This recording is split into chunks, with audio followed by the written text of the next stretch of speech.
Welcome to the Deep Dive.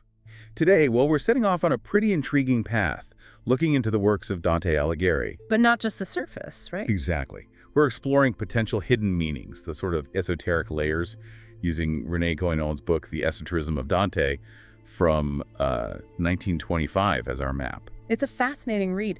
Guénon essentially argues that Dante's work isn't just poetry, it operates on multiple levels. Okay, so what does that mean, multiple levels? Well, there's the literal story, the journey through hell, purgatory, heaven that everyone knows. But underneath that, Guénon suggests there's a hidden doctrinal meaning. Hidden how?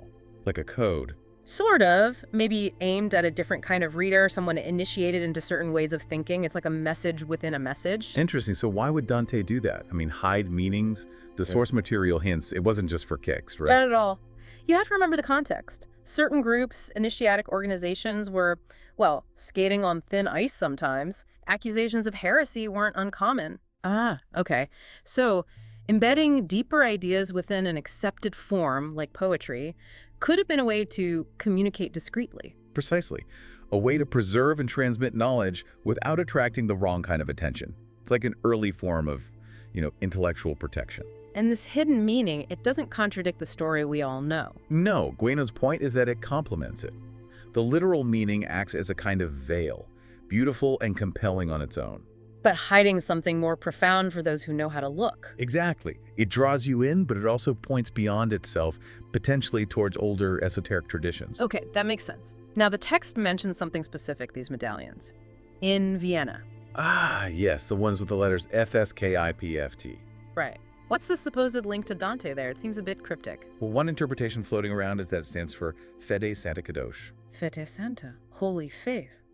That is Hebrew for holy or consecrated? Something like that. Yeah. And Fede Santa Kadosh has been tentatively linked to a possible tertiary or third order associated with the Knights Templar. The Templars. Wow. Okay. So the idea is Dante might have been connected to some offshoot or related group? It's speculative, of course, but if true, it would suggest his work might reflect some Templar-related symbolism or teachings. It's a tantalizing possibility.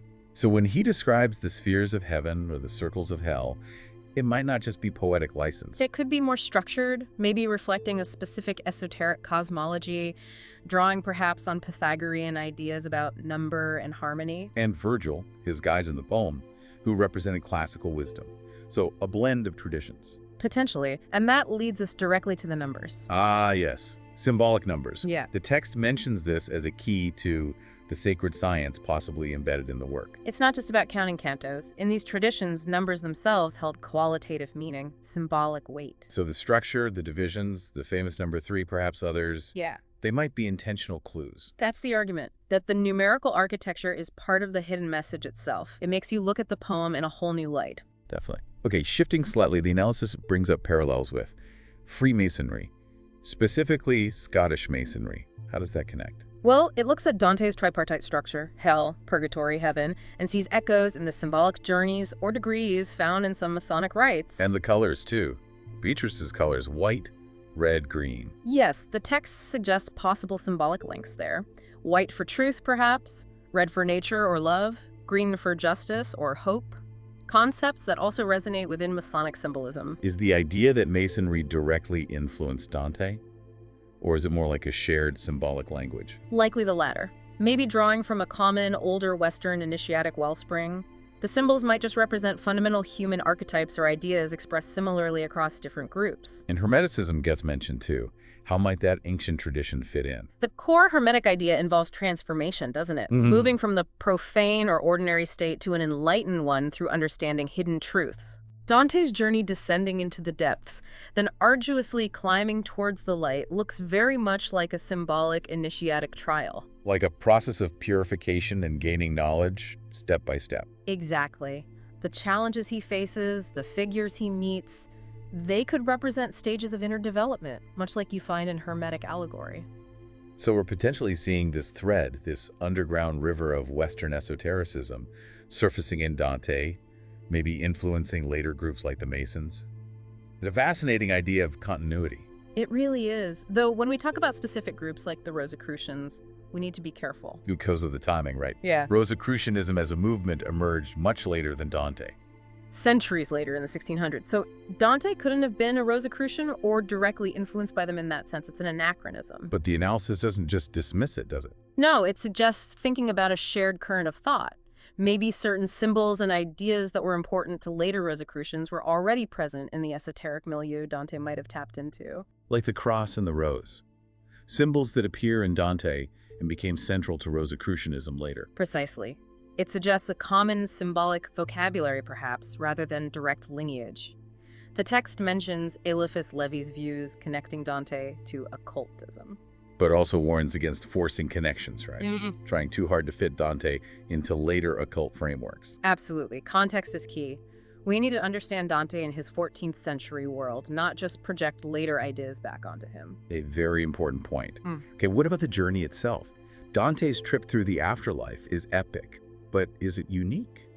Not really, no. The theme of a journey to other worlds or through different spiritual realms is incredibly common across cultures. That's Ulysses visiting the underworld. Exactly. Or think about the Islamic traditions of Muhammad's Miraj, the ascension through the heavens, different contexts, different details, but the core motif of traversing otherworldly levels is there. It's a powerful archetype. What do you think it represents? Is it always literal travel? Often, it's interpreted symbolically. It's less about geography and more about psychology or spirituality. An allegory for the soul's journey, maybe? A map of inner transformation. That's a good way to put it. The challenges faced, the realms visited, they could represent stages of spiritual development, confronting inner demons, achieving purification, gaining enlightenment. The persistence of this theme suggests it touches something fundamental about the human condition. Let's look at Dante's specific cosmic structure then. Hell, purgatory, heaven, or underworld, earth atmosphere, celestial realms. How does this fit with traditional views? It aligns remarkably well with many ancient cosmological models, which often feature a tripartite division of reality. You see it in various myths and esoteric doctrines. And purgatory's role is particularly interesting, isn't it? Not just punishment, but transitional. Yes. Guénon emphasizes it as an intermediary realm, a place of purification and preparation, almost like regaining a lost Edenic state before ascending higher. It bridges the infernal and the celestial. And these three worlds, they aren't just out there.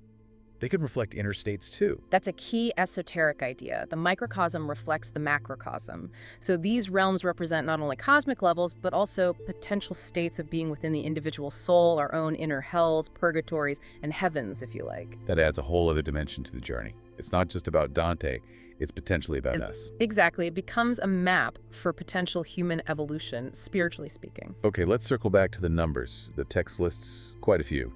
3, 7, 9, 11, 22, 5, 15, even 6666. Yes. Drawing on scholars like Bernini who studied Dante's use of numerology, these numbers weren't random. They had specific meanings in traditions like Pythagoreanism or Kabbalah. Absolutely. 3 and 9 relating to the Trinity and celestial hierarchies, 7 to the planets or virtues vices, 5 and 15 as a mysterious number linked to prophecy and purgatorio, 666, famously the number of the beast, appears to. It's incredibly intricate. Why structure it so meticulously with numbers? What was the goal? It suggests, again, that the structure itself is part of the meaning. That understanding the symbolic weight of these numbers unlocks another layer of Dante's message, aligning his work with a perceived cosmic mathematical order. Fascinating. And cosmic cycles are also mentioned. The year 1300, when the poem is set. Right. The year 1300 was a jubilee year in the church, but it also coincided with certain astronomical alignments, potentially.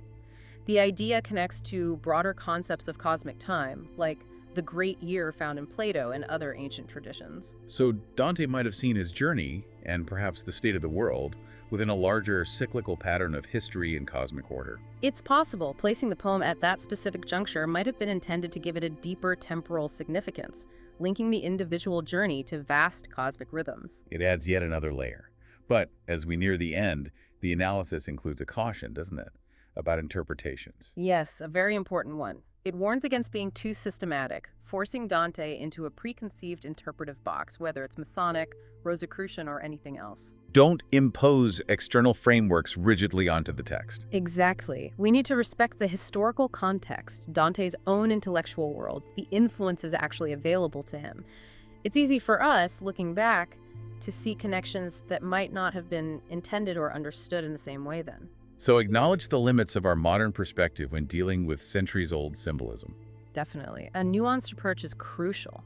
Appreciate the echoes and parallels, but avoid claiming certainty where it doesn't exist. Okay, so let's try to wrap this up. We've explored Dante's work as potentially having these multiple layers, the apparent story, and a hidden esoteric doctrine. We've touched on possible, though sometimes speculative, links to groups like the Templars and traditions like Hermeticism, seeing shared symbols and ideas. We looked at the journey motif, the three worlds, and the deep significance of symbolic numbers and maybe even cosmic cycles in the poem's structure. And crucially, the need for careful interpretation, respecting historical context rather than just imposing later ideas. It's been a deep dive indeed, which leaves us, and you listening, with a final thought to ponder. Given all these potential layers and echoes of different traditions, could Dante's Divine Comedy be seen as more than just a poem? Could it be a kind of bridge, intentionally or not, linking various streams of esoteric thought across time? Does its enduring power come partly from this resonance on multiple levels? And perhaps the most intriguing question of all, what other secrets, what deeper meanings might still be waiting within its verses for future generations to uncover?